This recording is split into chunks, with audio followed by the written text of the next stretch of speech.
Hi, good morning everyone. And for today, we're going to talk about our first lesson in reading and writing. So it would be the reading process.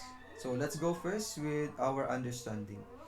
Reading is the process of translating letters and other symbols into meaningful information for understanding and use in everyday life. Readers use three schemas, namely content schema, formal schema, and linguistic schema, in order to translate and understand text.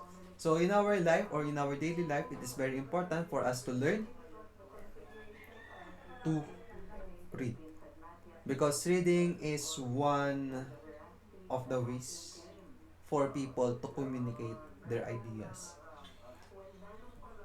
Maglalakad ka, simula sa bahay mo, papunta sa ibang lugar, kailangan mong magbasa. The signages, kailangan mong basahin. And with this, even though symbols lang sila kadalasan, it still gives us information. Traffic lights, you can still read traffic lights.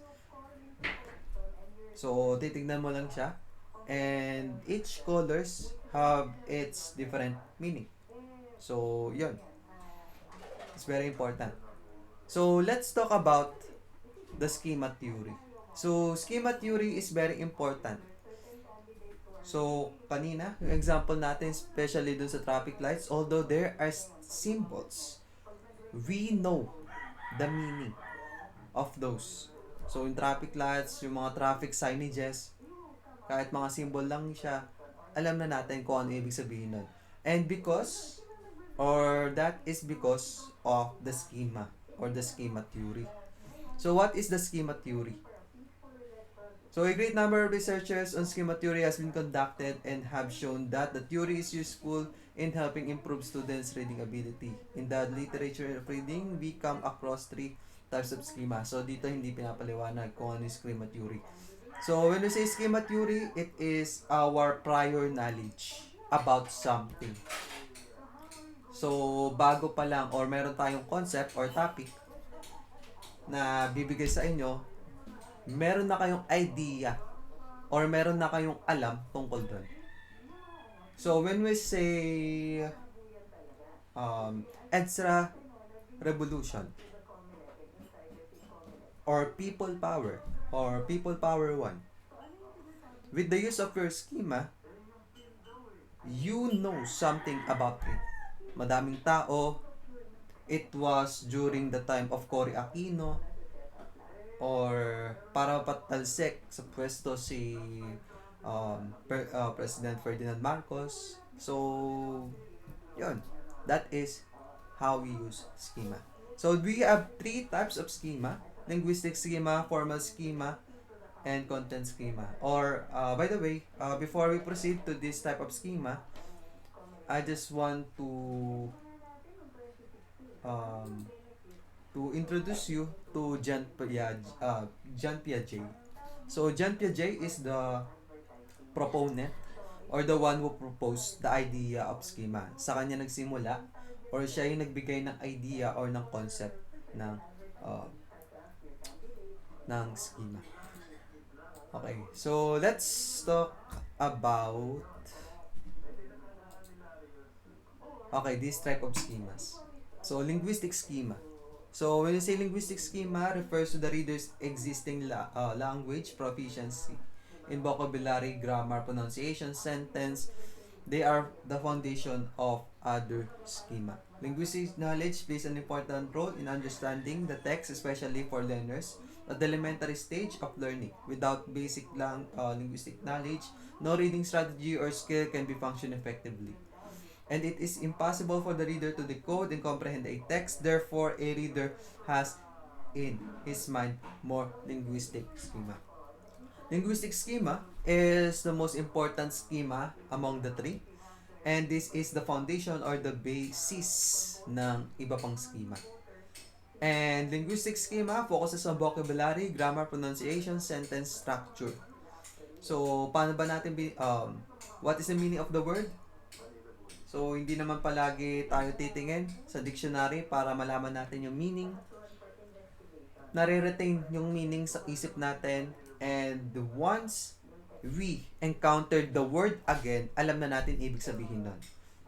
So, that is dun sa vocabulary.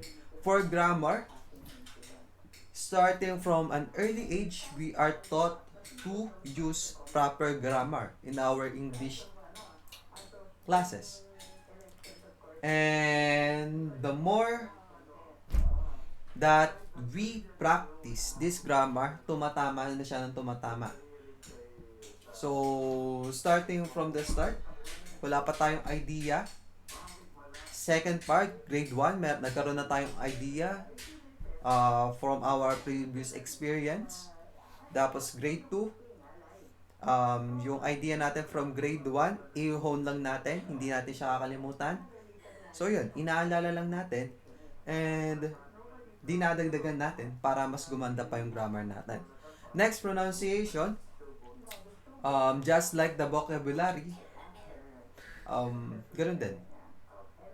The way we, if we heard the pronunciation of this unfamiliar word, tapos inaalala natin siya, practice natin siya, the next time we encounter this word, we are able to pronounce it. So, sentence structure, kung paano pag-aayos ng sentence. Kung ano yung tamang pagkaayos. So, yan. Okay. Let's proceed. Formal schema, yan. Formal schema refers to the background knowledge of the formal rhetorical, organizational structures of the different types of text. It refers to the knowledge of the ways in which different genres are presented. Different kinds of text and discourse, example stories, description, letters, reports, poems, are distinguished by the way in which the topic, proposition, and other information are linked together to form a unit. For example, schema underlying many stories is story is equals to setting, episodes, reaction.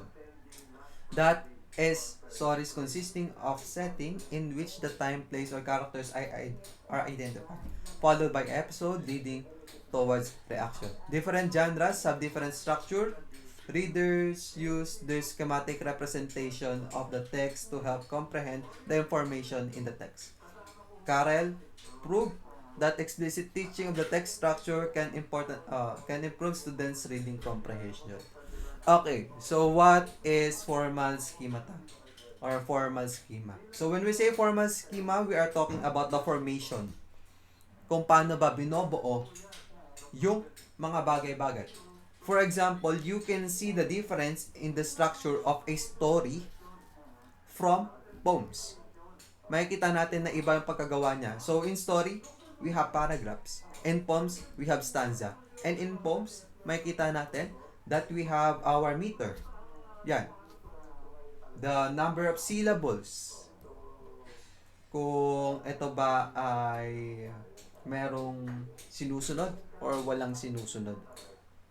So again, when we say formal schemata, it's all about the structure or how we organize, especially our written works. Yung mga, yan, stories, description, letters, reports, poems. So kung mapapansin nyo, iba yung pagkasulat ng story at doon sa mga letters na binibigay natin doon sa mga offices. Yan. So sa mga letters, meron tayong tinatawag na pamuhatan. Sa Tagalog, bating panimula, yung mga blocks, yan. So, yun. Iba-iba yung pagkakagawa nila. And we have to understand yung mga bagay na yun. So, paano magsulat ng mga ganito, ganyan. So, dapat alam natin with the use of formal schemata or formal schema. Next, number 3, content schema. Content schema refers to the background knowledge of the contained area of text. It contains conceptual knowledge or information about usually happens within a certain topic. And how this happen relate each other from the coherent whole. For example, schema for simplification are addition, subtraction, and multiplication. Content schema are largely culture specific. Content schema involve comprehension and remembrance from formal schema. Readers recall the most when both the content and rhetorical forms are familiar with them. So, content schema, it's all about yung prior knowledge natin regarding dun sa topic or yung pinag-uusapan. For example, yung for example yung kanina, people power. And when we hear the word people power, we remember Cory Aquino. We remember Ferdinand Marcos. We remember people who march in EDSA. So, yun.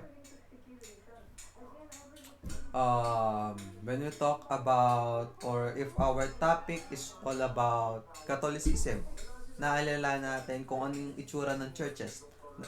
We know na merong mga pare na nagsisimba sila every Sunday. So, merong mga traditions, merong mga rituals na mga sinusunod. So, that is content schema. Okay, so no, this is not included. So, let's proceed in our book. So, skills, prerequisite skills, applying knowledge of living in another country and recognizing context clues. Using schema theory in identifying background knowledge, content schema, syntax, and rhetoric. So, syntax ay yung mga words, yan. Yung pagkakaayos sa mga structures natin, sentence structures, yan. Vocabulary, grammar, linguistic. So, let's go with experiences start chart. We must have read books or any other reading materials, or you must have heard stories of experiences from relatives or friends about living and working abroad. So, ano yung mga experiences na masasabi natin regarding dito sa living and working abroad? So, there's no need to read books. Siyempre, meron naman tayong naririnig from our family members, mga kilala natin, of their experiences when they were living and working abroad. So, pakisulat lang ano yung mga experiences na mga posible na nandyan. Na, yun. Next, can you please answer the following questions? Next, right there. Decode the meaning of the italized word in each sentence. Use any four types of context clues. Synonym, antonyms, examples, explanation. So, I think you are familiar with context clues. And when we say context clues, these are hints that can be found in the text that could help us to determine the meaning of unexplained or unfamiliar words. So, with the use of context clues, kindly please give the meaning of the italized words. So, the first word is penance, nostalgia, platitudinous, ineffectual, nondescript. So, yun. Which of the next, can you please answer the question? Tip for the trip.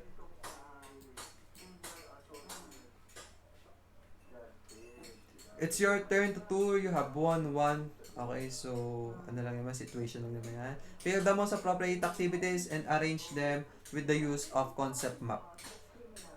Your map should only have 4 branches. 1 branch for correspond of the week's activity. So, do not do more than 4 since you are not allowed to extend your stay. You can have many details under the branch. Enjoy planning. So, you have a trip going to another place or in Japan. And ang gagawin nyo dito, so we have here a concept map. So, dito, in the middle part, so this is, syempre, yung tour nyo in Japan. So, for each, okay, so dito, in each circles, dito sa malap or katabi or beside, or yung nagsosurround dun sa middle natin, ito yung mga weeks natin. Next, ano yung mga activities na gagawin nyo? So, ito yung tour, ito yung mga weeks, and ano yung mga activities na gagawin nyo for your trip in Japan. Next, answer the following question, fill in the blanks, answer this.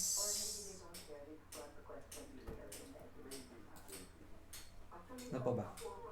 Identify 5 reasons why people work or migrate rank reasons according to the space provided on inverted pyramid. The top most reason occupies the biggest place. Okay.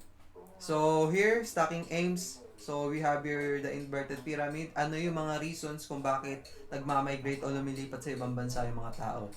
So yung first reason, so dito yung pinakamalaki. Ito yung pinaka-basic or ito yung pinaka-dahilan or yung pinaka-naririnig nating reason kung bakit sila. Tapos ano yung pinaka-rare na reason kung bakit sila lumilipat sa ibang bansa. So yun, diba? Next storyboard for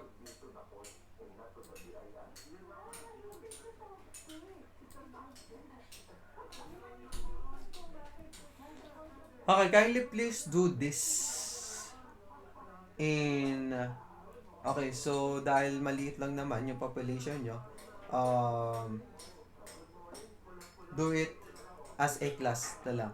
So, form a group. On a Cartolina, create a storyboard depicting the life of Filipinos abroad. There should be at least 8 events in the storyboard. So, here are examples.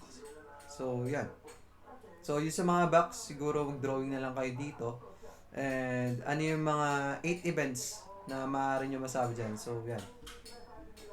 Tungkol sa life ng Filipinos abroad. Next, last one. Author for a day. So, write a story regarding this storyboard na nilagay nyo.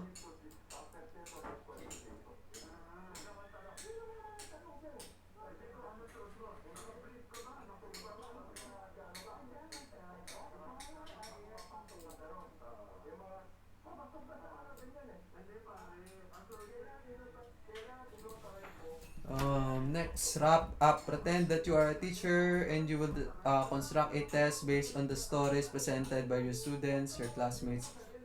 For question starters, construct question beginning. You can also ask question involving high-level thinking skills, such as those who are involved on discrimination analysis, synthesis, and evaluation. So, yan.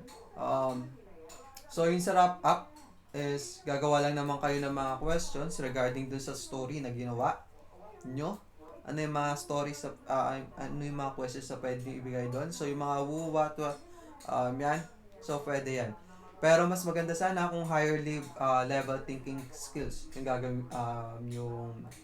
yung mga questions. So, ano ba yung higher level thinking skills? So, higher level thinking skills, syempre is you will go beyond or in depth on the topic.